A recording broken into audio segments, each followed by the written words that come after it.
పేరుకు మాత్రమే పర్యావరణాన్ని పరిరక్షిద్దామంటున్న ప్రభుత్వాలు మట్టి వినాయకుడు అంటూ ప్రచారం. మార్కెట్లో మాత్రం విషరంగుల విగ్రహాలే. ప్రభుత్వం మాటలకే పరిమితమా? ప్రత్యేక కథనం. మట్టి వినాయకుడిని పూజించండి, పర్యావరణాన్ని కాపాడండి అని ప్రతి ఏడాది ప్రభుత్వం అధికారులు ప్రకటనలు చేస్తారు. కానీ ఆ ప్రకటనలు కేవలం పోస్టర్లు, ప్రకటనలు, సమావేశాల వరకే పరిమితమవుతున్నాయా? మార్కెట్లోకి వెళ్తే కనిపించేది మాత్రం ప్లాస్టర్ ఆఫ్ ప్యారిస్తో తయారైన మెరిసే రసాయన రంగులతో అలంకరించిన వినాయక విగ్రహాలే.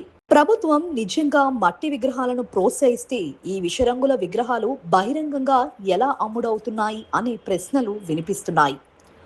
ఒకవైపు పర్యావరణ పరిరక్షణ పేరుతో ప్రజలకు సందేశాలు, మరోవైపు అదే ప్రభుత్వం కళ్ళ ముందే రసాయన రంగులతో కూడిన విగ్రహాల విక్రయాలు. ఈ ద్వంద్వ వైఖరిపై పర్యావరణవేత్తలు ప్రశ్నలు లేవనెత్తుతున్నాయి. విగ్రహాలపై ఉపయోగించే కొన్ని రసాయన రంగులు నీటిలో కలిసినప్పుడు చెరువులు, నదులు కలుషితమవుతాయి. జలచరాలపై ప్రభావం చూపే అవకాశం ఉందని నిపుణులు ఎన్నోసార్లు హెచ్చరించారు. అయినప్పటికీ తయారీదారులు, విక్రయదారులపై ఎంత మేర చర్యలు తీసుకుంటున్నారు అనే ప్రశ్నకు స్పష్టమైన సమాధానం కనిపించడం లేదు. ప్రభుత్వం నిజంగా చిత్తశుద్ధితో ఉంటే పిఓపి విగ్రహాల విక్రయాలపై కఠిన నిఘా ఎందుకు లేదు? రసాయన రంగుల వినియోగాన్ని ఎందుకు అరికట్టడం లేదు? మట్టి విగ్రహాల తయారీదారులకు ప్రత్యేక సబ్సిడీలు ఎందుకు ఇవ్వడం లేదు? ప్రతి మార్కెట్లో మట్టి వినాయకులు అందుబాటులో ఉండేలా చర్యలు ఎందుకు తీసుకోవడం లేదు అనే ప్రశ్నలు, విషయాలపై ప్రజలు, పర్యావరణవేత్తలు, సంబంధిత అధికారులపై ఆగ్రహం వ్యక్తం చేస్తున్నారు. ప్రకటనలు చేయడం ఒకటి, అమలు చేయడం మరోటి.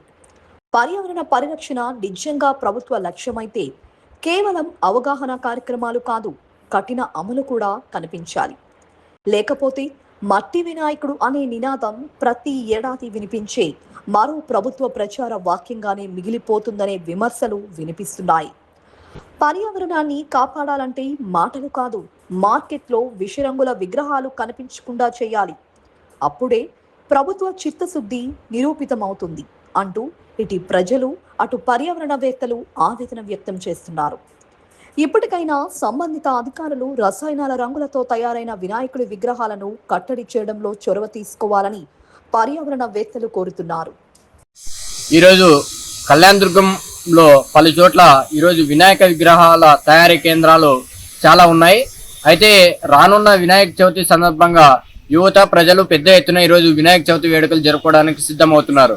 అయితే ఈ క్రమంలో ఎక్కడ చూసినా కూడా ఈరోజు పిఓపి ద్వారా నిర్మిస్తున్నటువంటి ఈ విగ్రహాలే ఉన్నాయి తప్ప ఎక్కడ కూడా మట్టి విగ్రహాలు అనేది లేవు. అయితే కళ్యాణదుర్గం ప్రాంతంలో ఓవైపు భూగర్భ జలాలు అండగంటుతున్నాయి. కాస్త కూత అక్కడక్కడ ఉన్న కుంటల్లో, వాగుల్లో ఉన్న నీళ్లున్న కూడా ఈరోజు పిఓపి విగ్రహాలు వేయడం వల్ల పూర్తిగా కలుషితమై తాగడానికి ప్రజలకి నీరు కలుషితం అవుతున్నాయి. అలాగే పశువులకు కూడా నీరు కలుషితం అవుతున్నాయి. గతంలో కూడా అనేక సార్లు మున్సిపల్ అధికారులకు వాటి మీద చర్యలు తీసుకోవాలని చెప్పేసి కోరినప్పటికీ ఏమాత్రం వాళ్ళ స్పందన కలపలేదు.